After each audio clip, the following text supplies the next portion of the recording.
तो दोस्तों, मैं बबीता सिंह राजपूत अपने YouTube चैनल में आप सभी का स्वागत करती हूँ।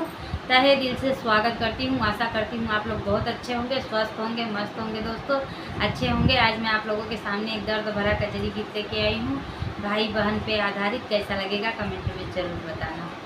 चलो कजरी गीत शुरू करते हैं। भाई अपनी बहन का कैसे इंतज़ार करती है, एक गीत के माध्यम से आप लोगों को बताती हूँ। हरे रामा बीतल जाला सावनवा, नहीं आए बिरनवा ना। कि हरे रामा बीतल जाला सावनवा, नहीं आए बिरनवा ना।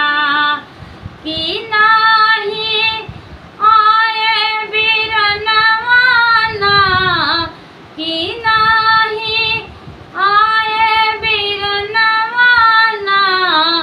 कि हरे रमा बीतल जाला सावनवा, नहीं आए बिरनवा ना।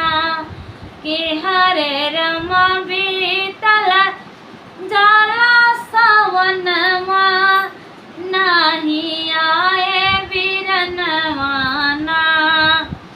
सासु ननद मोए ताना जय मारई रामा, ताना जय मारई रामा। हरे रामा बोले बिरह की बोलिया, बिरन नहीं आए रे हरि। हरे रामा बोले बिरह के बोलिया, बिरन नहीं आए रे हरि। कि हरे रामा बीतल जाला सावनवा, बिरन नहीं आए रे हरि। कि हरे रामा बीतल जाला सावनवा, बिरन नहीं आए रे हरि। कि हरे रामा लागे करज बिच गोलिया, बिरन नहीं आए रे हरि। कि हरे रामा लागे करज बिच गोलिया, बिरन नहीं आए रे हरि। कि हरे रामा बीतल जाला सावनवा, बिरन नहीं आए रे हरि। झटके चढ़ली ससुर अटरिया, झट से चढ़ली ससुर अटरिया। देखो चारो ओरिया रामा, देखो चारो ओरिया रामा। हरे रामा बीतल जाला सावनवा, नहीं आइल बिरनवा ना। कि हरे रामा बीतल जाला सावनवा, नहीं आइल बिरनवा ना। कि हरे रामा भैया देखे न कोनो ओरिया, बिरन नहीं आए रे हरि।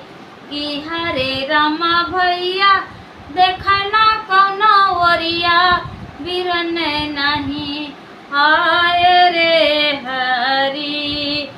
हरे रामा बीतल जाला सावनवा, बिरन नहीं आए रे हरि।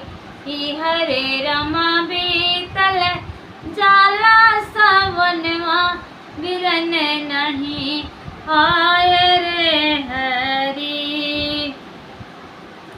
सुसुकी सुसुकी के रोई से जरिया, सुसुकी सुसुकी के रोई से जरिया।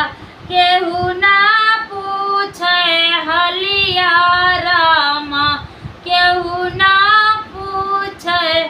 हलिया रामा हरे रामा भूली गए, हरे रामा भूली गईली मायरिया बीरन नहीं आवई रे हरी, कि हरे रामा भूली गईली मायरिया बीरन नहीं आवई रे हरी।